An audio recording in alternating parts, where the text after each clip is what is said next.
What went wrong? What went wrong for Jayden Daniels and the Washington football team? My word, and it's a conjoined word, but my word for this night for Jayden Daniels and the Commanders is self-inflicted. Self-inflicted is the term I will use here. Most games, as a rule, we have several truisms, if you will, several of the points that are part of the ethos of the show. Better stories in the losing locker room, and most games are lost, not won. These two things are related.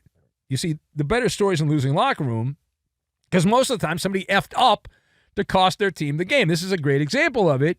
This is exhibit A, if you will, Exhibit A on this. You don't need a Zapruder film style frame-by-frame breakdown to figure it out. Jayden Daniels, I know Halloween's a few weeks away here. We're in the middle of October. But Jayden Daniels picked up his Halloween costume a little early. He decided he wanted to be Bart Simpson. And he said, when you're Bart Simpson, you got to hand out candy. And I'm going to hand out Butterfinger.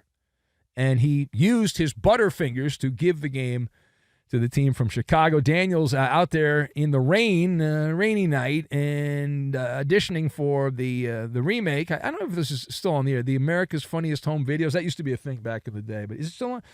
Really? But it must be America's Funniest Cell Phone Videos. Exactly that. Yeah, no home video.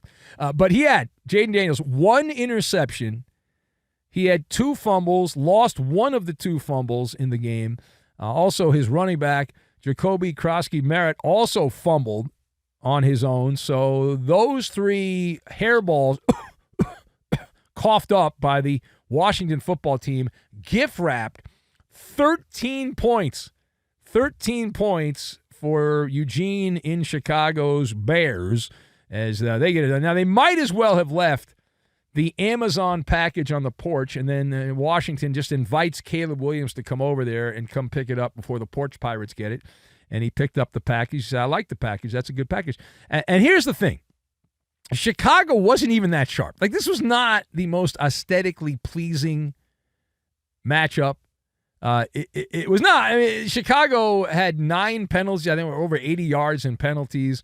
They were begging Washington to put the game away. But Washington said, no, we can't have it. We want you to. Very similar to the end of that Dodger-Brewers game in the NLCS, where the Dodgers tried to give the game away, and the Brewers, pogo sticked out of the batter's box and said, we don't want the game.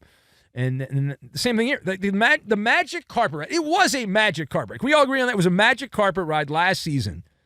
NFC title game. And there's some turbulence going on now. Right? There's some turbulence. This is not a team that looks like a playoff team right now, just based on what we saw here recently. They did beat the Chargers, the beaten and broken Chargers in the previous game. But if you look at Dan Quinn, Medicine Man's Washington Commanders, 1 week they are the grandfather clock ticking perfectly, and the next week they're busted and in a pawn shop, and it goes back and forth.